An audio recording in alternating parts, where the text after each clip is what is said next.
नमस्कार दोस्तों, स्वागत है आप सभी को library science state preparation series में। आज हम लोग पढ़ेंगे पुस्तकालय सूची की परिभाषा के कुछ महत्वपूर्ण एमसीक्यू जो कि आप एग्जाम में सीधे सीधे पूछे जाते हैं। तो चलिए शुरू करते हैं क्वेश्चन नंबर 1 से। कैटलॉग शब्द की उत्पत्ति किस भाषा के शब्द काटा और लोगस से हुई है? ऑप्शन बी, ग्रीक से। क्वेश्चन नंबर 2, पुस्तकालय सूची को एक उपकरण के रूप में किसने परिभाषित किया है जो पाठकों को पुस्तकालय में संग्रहित पाठ्य सामग्री के संबंध में सूचना प्रदान करती है? Option C, doctor S R. Ranganathan. Question number 3, आधुनिक सूचीकरण में के जनक के रूप में किसे जाना जाता है? Option Charles M Cutter. Option C. Question number 4, C.A. Cutter के अनुसार पुस्तकालय सूची का एक उद्देश्य क्या है? ऑप्शन ए, किसी विशिष्ट लेखक द्वारा रचित ग्रंथ को प्रदर्शित करना।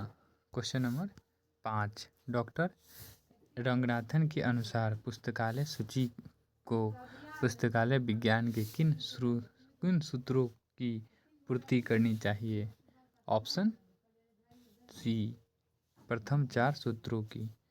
क्वेश्चन नंबर 6, एक उत्तम पुस्तकालय सूची का गुण क्या होना चाहिए? ऑप्शन सी, वह अद्यतन यानी अप टू डेट हो। क्वेश्चन नंबर 7, पुस्तकालय में प्राप्त होने वाली पाठ्य सामग्री को उसके आगमन के क्रम में तिथिवार किसमें अंकित किया जाता है? ऑप्शन बी, परिग्रहण पंजिका यानी एसेशन रजिस्टर्ड। क्वेश्चन नंबर 8, पुस्तकालय सूची और ग्रंथ सूची में मुख्य अंतर क्या है? ऑप्शन सी, ग्रंथ सूची किसी एक पुस्तकालय के संग्रह तक सीमित नहीं होती है और इसमें सामान्यतः क्रमांक अंक नहीं होता है। क्वेश्चन नंबर 9, वह कौन सा उपकरण है जो किसी ग्रंथ के अंदर छिपी सूचनाओं को पाठक की दृष्टि में लाता है?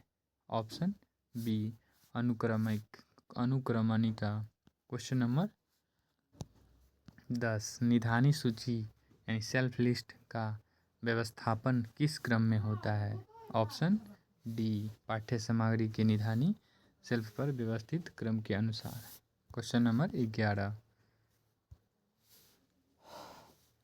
निधानी सूची यानी सेल्फ लिस्ट का उपयोग मुख्य रूप से किसके द्वारा किया जाता है?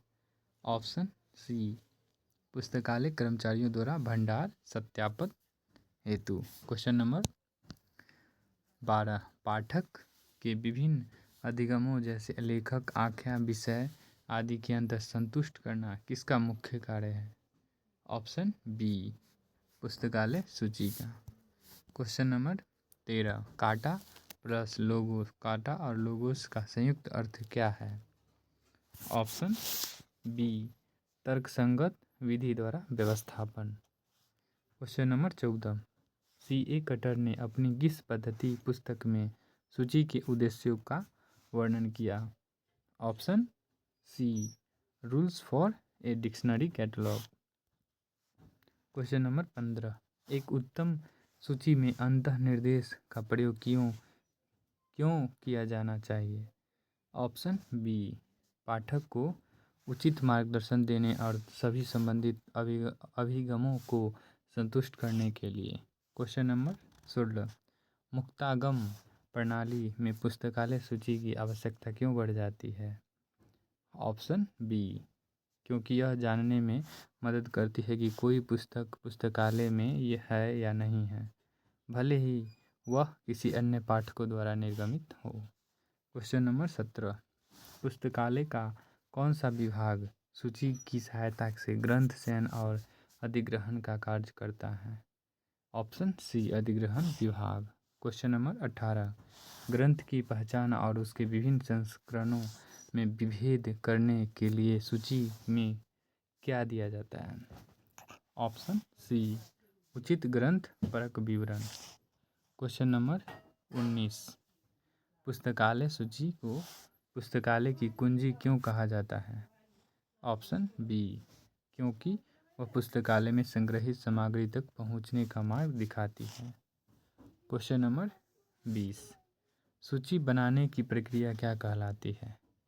ऑप्शन बी सूचीकरण। क्वेश्चन नंबर 21, तालिकामक सूची का मुख्य उद्देश्य क्या होता है? ऑप्शन बी ग्रंथ की अत्यंत संक्षिप्त सूचना देना। क्वेश्चन नंबर 22, सूची का निर्माण किस पर आधारित होना चाहिए? ऑप्शन बी एक मान्य सूची संहिता पर। क्वेश्चन नंबर 23, सूची में पाठक को ग्रंथ के स्थान की जानकारी किससे मिलती है? ऑप्शन सी क्रमांक अंक से। क्वेश्चन नंबर 24, 1961 में पेरिस में the international conference on cataloguing principles यानी ICCP का आयोजन किस संस्था के आह्वान पर हुआ? Option B IFLA. Question number 25, परिग्रहण पंजिका का मुख्य उद्देश्य क्या है? ऑप्शन बी प्रशासनिक आवश्यकताओं को पूर्ति और पुस्तकालय की संपत्ति का अस्थायी रिकॉर्ड रखना। अगर वीडियो अच्छा लगे तो लाइक करें, चैनल को सब्सक्राइब करें। मिलते हैं नेक्स्ट सेशन में। थैंक यू, धन्यवाद।